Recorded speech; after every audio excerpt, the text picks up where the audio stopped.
আসসালামু আলাইকুম, সবাই কেমন আছেন? আল্লাহর রহমতে আমরাও ভালো আছি, সুস্থ আছি। আমি সুমি, রাজশাহী জেলার ছোট্ট একটি গ্রাম থেকে বলছি। রুহি লাইফস্টাইল চ্যানেলে আপনাদের সবাইকে স্বাগতম ও অভিনন্দন। আশা রাখি সবাই ভালো আছেন, সুস্থ আছেন। তো ঈদের পর সবাই বাবা মার বাড়িতে আসে ঈদ খেতে, কিন্তু আমার কোনোবারই আসা পড়ে না। এটা আমার অনেক কষ্টের বিষয়। আসি ঈদের 15 দিন, 14 দিন, 15 দিন এরকম পর, মানে ঈদের পরে যে আসবো এরকম সৌভাগ্য হয় না। তো আমার ননদরা আছে, ওরা আসে, ওদেরকে মানে ওরা যতদিন থাকে ততদিন আমার বাসা থেকে বের হওয়া হয় না। ওরা যখন যায় তারপরে আমার সময় মতো আসা লাগে।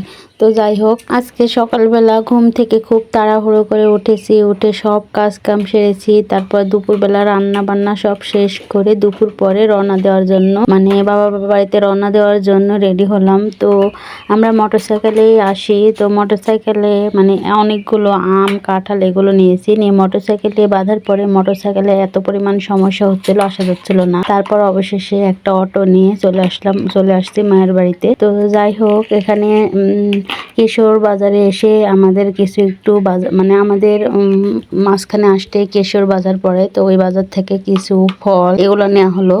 তো আলহামদুলিল্লাহ এখন আমার বাবার বাড়ির মানে রাস্তায় চলে আসছি, খুব মানে কাছে, এখন আর বেশি দেরি নাই।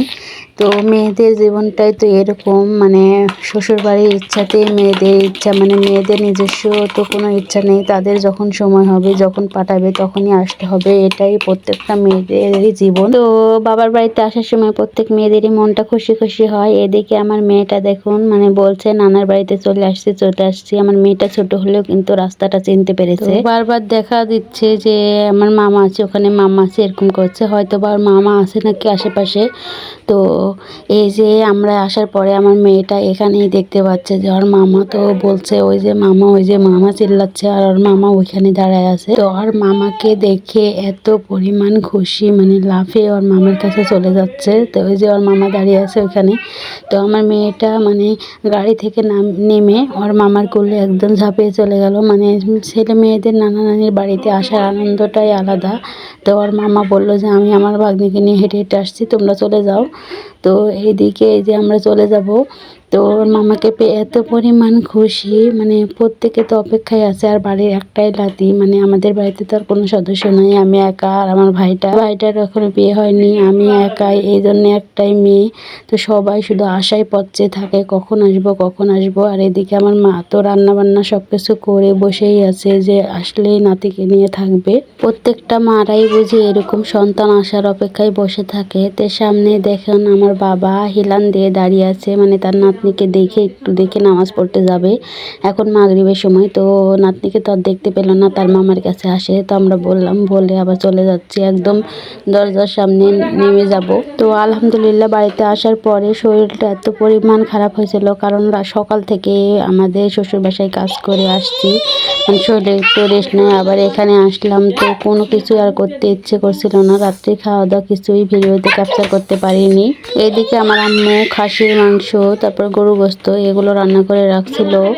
তো আমি একটু কালো কালো ভুনাগুলো পছন্দ করি, ওইভাবে আম্মু রাখছিল। তো যাই হোক, এখানে এসে খাওয়া দাওয়া করে একটু বিশ্রাম নিলাম। আর আম্মু বলছে যে একটু বিশ্রাম নাও মা, শরীরটা খুব খারাপ দেখাচ্ছে, চোখ মুখ জানি কেমন হয়েছে।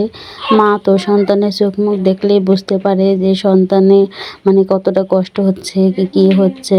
তো যাই হোক, আজকে পরের দিন সকালবেলা, তো এখন আম্মু বলছে সকালবেলা একটু রুটি বানাই, জামাই রুটি পিঠা দিয়ে মাংস খাবে এরকম। তো সকালবেলা এই যে আটাগুলো পানিতে গুলে নিয়েছে, এগুলো খুমির করা হবে, মানে আগুনে দিয়ে এগুলো মানে নাড়াচাড়া করলেই সুন্দর একটা খুমির হয়ে যায়।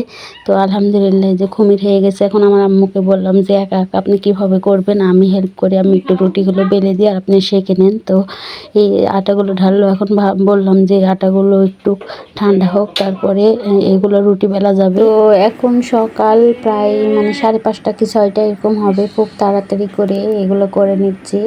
তো রাত্রে এত পরিমাণ লোডশেডিং, ঘুমও পড়ছে না, এদিকে মানে চোখটাও ঢুলুঢুলু করছে। আবার ভাবছি যে মা একা তো করতে পারবে না, তাহলে মাকে হেল্প করি, এই বলেই আসছি। তো চোখটাও অনেক ঢুলুঢুলু করছে, কিছু ভালো লাগছে না। তো ওই অবস্থাতে আম্মুর সাথে। আর কোন জেলার মানুষ কিভাবে খান জানে না, আমাদের রাজশাহী জেলাতে কিন্তু মানে কোরবানির সময় রুটি করবে, মানে চালের আটার রুটিটা করবেই। আমরা চালের আটার রুটি দিয়ে মাংসটা খেতে খুবই পছন্দ করি। আর জামাই আসুক যাই আসুক তাদেরকে রুটিটা মাংসের সাথে দিবেই। তো আলহামদুলিল্লাহ রুটি দিয়ে এত পরিমাণ মজা লাগলো খেতে, কি বলবো। আর খাওয়ার ওইগুলোও আর ভিডিও করতে পারিনি, মানে আজকে কিছুই তেমন একটা ভিডিও করব না, মানে করতে ইচ্ছে করছে না। আর আমি কিছুদিন যাবৎ কোনো ভিডিও দিইনি, আপনারা হয়তো বা জানেন, মানে শরীরটা এত পরিমাণ খারাপ করছে। তো 3 দিন 4 দিন 5 দিন অন্তর একটা করে ভিডিও দিচ্ছি। তো আপনারা অবশ্যই আমাকে বেশি বেশি করে সাপোর্ট করবেন, আর আমার ভিডিওটা একটা করে ভালো লাগলে লাইক দিয়ে দিবেন। তো আটাগুলো একটু ঠান্ডা হয়ে আসছে, বেশি ঠান্ডা হলে আবার শক্ত হয়ে যাবে। তো আমার আম্মুকে একটা একটা করে বেলে দিচ্ছি, আর আমার আম্মু আগুনে তাওয়াতে সেঁকে নিচ্ছে। আর মাটির তাওয়াতে রুটি সেঁকলে অন্যরকম একটা ভালো হয়। আর মানে আমার তো কাছে তো ভালো লাগে, মানে মাটির তাওয়াতে যেরকম ভালো হয় লোহার তাওয়াতে সেরকম একটা ভালো হয় না। তো যাই হোক, এদিকে আমি রুটি বেলছি, আর মানে আমার ভাইয়া তাদের জামাইকে মাংস দিয়ে মানে কিছু রুটি দিয়ে আসলো, সে খেয়ে নিচ্ছে। তো আমাদের তো কাজের চাপে তো একটু দেরি হবে, আর সেও তো অতক্ষণ কীভাবে বসে থাকবে। তো আমি বললাম দিয়ে আসতে, তো মাংসগুলো নিয়ে একটু মাংস দিয়ে আসলো তাকে, সে খেয়ে নিল। আর এদিকে আমার ভাইয়ারা চুলার কাছ থেকে খেয়ে নিল, আর আমরা মা মেয়ে রুটি করে সব কাজকাম শেষ করি, তারপরে খাওয়া দাওয়া করবো। তো যাই হোক, আমার ভিডিও যদি আপনাদের ভালো লাগে তাহলে অবশ্যই আমাকে বেশি বেশি করে সাপোর্ট করবেন, আর আমার পাশে থাকবেন। আর আপনারা যারা বড় বড় ইউটিউবার আছেন, আমিও অনেক স্বপ্ন নিয়ে এই ইউটিউব চ্যানেল জগতে আসছি, মানে আমিও জীবনে কিছু একটা করব। তো আপনাদের সাপোর্ট ও ভালোবাসা না পেলে কিভাবে এগোবো, অবশ্যই আশা রাখি আপনারা সবাই সাপোর্ট করবেন। ভালো থাকবেন, সুস্থ থাকবেন। আল্লাহ হাফেজ সবাইকে।